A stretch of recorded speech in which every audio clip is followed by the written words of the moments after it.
Hi guys, welcome back to a brand new collection video, and today we'll be checking out Back to the Future Part 2 Marty Mcfly by Hot Toys.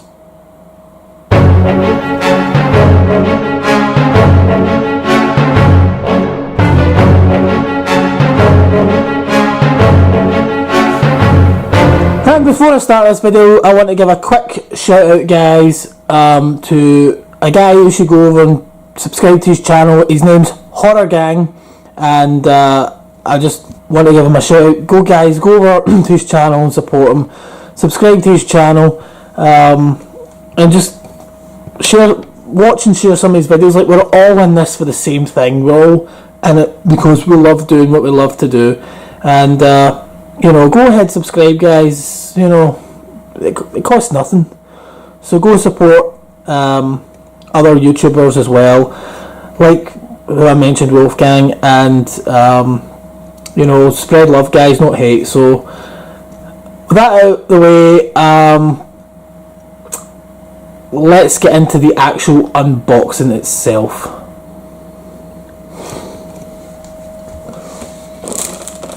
So this is a figure that I've been wanting to get for a long time, to be honest with you.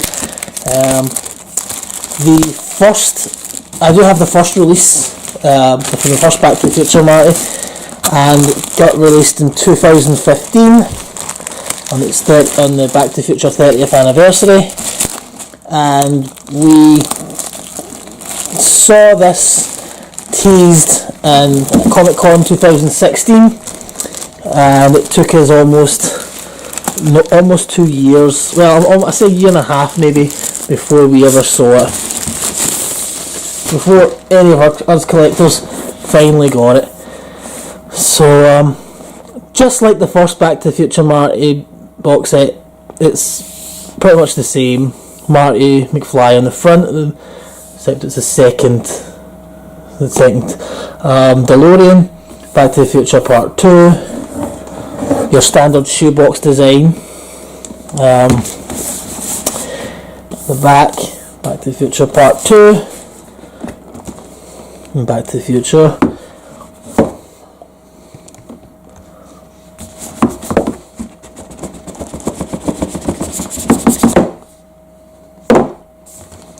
Inside, of course, we get the usual cast and crew that have designed this figure. And of course we get the figure himself. Now,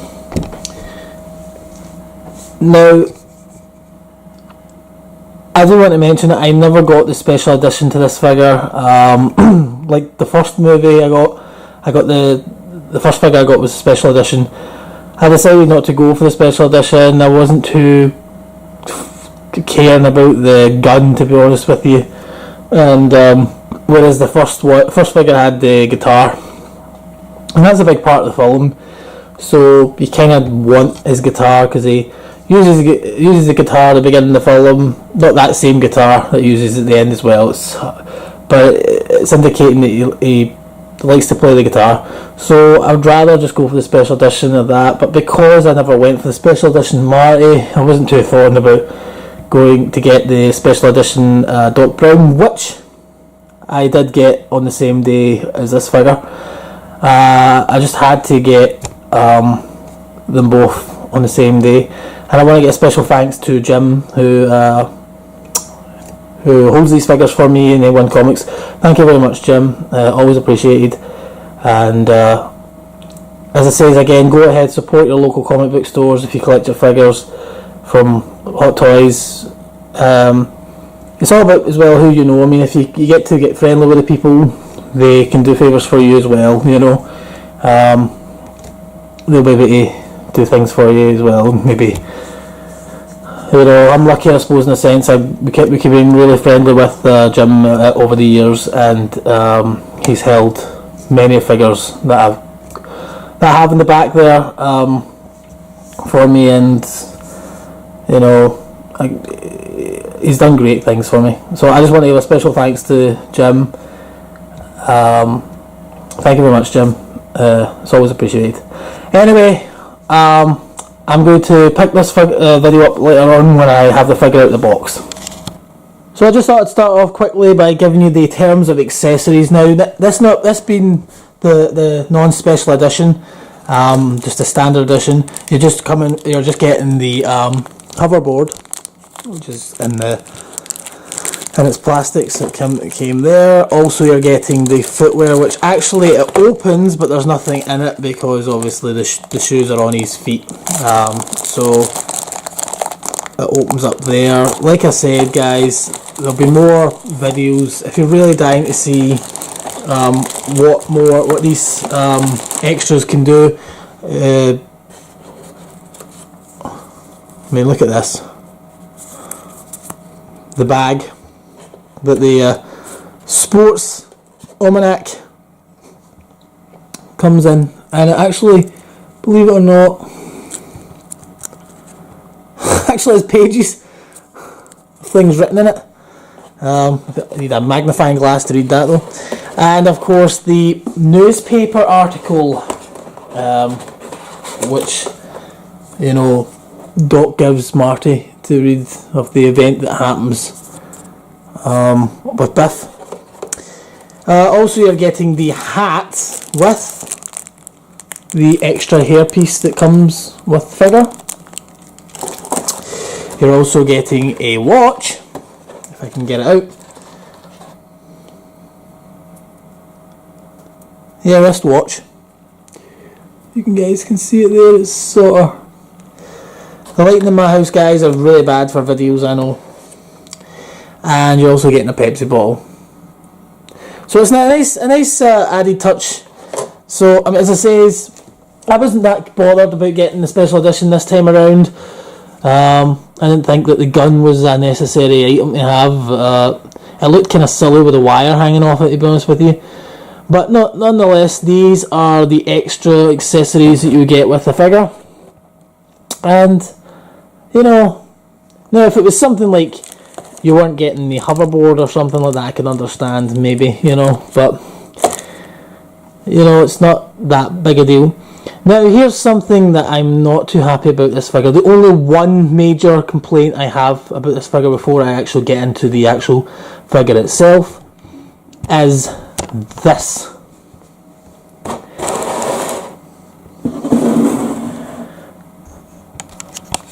Now, there's nothing more I hate about Hot Toys is when they give you a stand that looks like this. Sorry guys, I'm just moving the camera here. I hate these stands. Now, I can understand why they gave it to us, and I get that, but I wish they'd give you the choice of an alternate stand, like a standard stand, if you do not want to display the figure in a flight pose. It annoyed me with the Man of Steel or any Superman figure they seem to release. And I get Superman flies and understand that, but Marty Mcfly only flies on the hoverboard for, like, basically, I don't know, a couple of minutes of the film. Marty Mcfly can't fly, so you don't really want him in. You're not. I can understand you're going to pose him in flight pose for a wee while, and then you want to have him standing next to Doc. A lot of collectors would love. This is something I don't understand why Hot Toys can't just give you a generic standard stand in the case and say, well, look, this is in case you do not want him in flying pose. You know, it kind of, look at the Christopher Reeve Superman, for example. They gave you the Fortress of Solitude base, and they also give you a standard stand. That's what I'm talking about. Maybe something like what Doc Brown's going to have when I do his video next. You'll see what I'm talking about, but this is what I hate. Especially if you put your collection in detolfs, like the way I do. They take up too much room, and that's the problem. Anyway, that's a minor issue with what I had to say about it, but nevertheless. And onto the figure itself.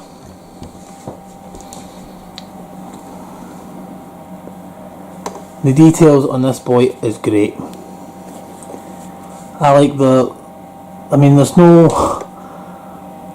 This is Michael J. Fox, just like the first version, the 1985 version, I would say. This is more... If you look at Michael J. Fox in the second movie, his hair was longer.